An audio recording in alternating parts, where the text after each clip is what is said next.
Depuis 2013, jamana fan do ka danaya dala Ibrahim Boubacar Keïta kan. An kɔni ka danaya ma d'a kan. Nka deuxième mandat la, Maliens ko k'u ka danaya t'a kan. Mais a kɔni a tɛmɛna.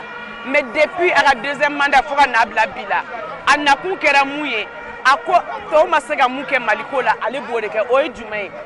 Ko Mali la, ko mana ko tɛ kɛ Mali la bilen. Kabale sigila fo bi badablaya dama de bɛ Mali la. Depuis président Ibrahim Boubacar Keïta sigila, ale yɛrɛ ka famille u ye badablaya ni julangolo yani mana ko min kɛ jamana kɔnɔ a ma deli ka kɛ depuis Ala ka Mali da. Depuis IBK sigila, joli min bɔnna a ma deli ka bɔ depuis colonisation fo ka n'a bila a tɛ tile la. Depuis IBK sigila, wari min duna san 7 kɔnɔ a ma deli ka du Mali kɔnɔ k'a ta Modibo Keïta la ka n'a bila fo ATT la. Depuis IBK sigila, éducation donna bɔgɔ la. Depuis IBK sigila, sɔrɔsi min fagala a ka ca, muso min bɛ filiatɔ la o de ka ca, wari de bɛ ka tiɲɛ, nafolo de bɛ ka dun, Malien yɛrɛ bɛɛ bilala ɲɔgɔn na. Nous on s'est dit le 5 juin ko IBK de a ka démissionner. Kuma min na an ka sɔrɔsiw bɛ ka nage joli la, kuma min na an ka sɔrɔsi musow u bɛ filiya fini kɔnɔna na, o b'a sɔrɔ an ka président de commission de la défense n'o ye président yɛrɛ denkɛ ye, ale bolo bɛ musow bobara la, aw bɛ hakɛ to, o b'a sɔrɔ ale bɛ manamana ko la. An bɔkun ye Ibrahim Boubacar Keïta a ka walan sɛbɛn, ni cɛw dɛsɛla anw musow bɛ yen, mununa b'an bolo an bɛ IBK n'a ka fanga, an b'a munu, furanna b'an bolo an b'a n'a ka fanga, an b'u furan. La gouvernance actuelle ne peut pas être pire que ça.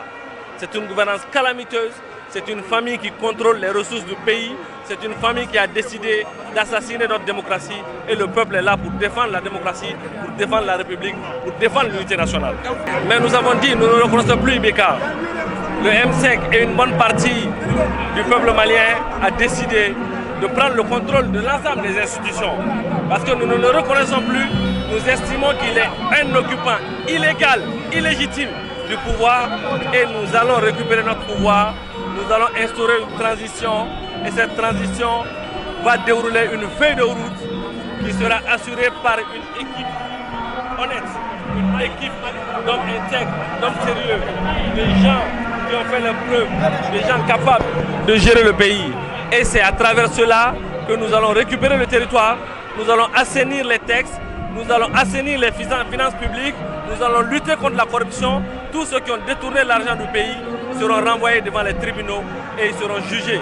Ils seront condamnés pour ceux qui seront reconnus coupables.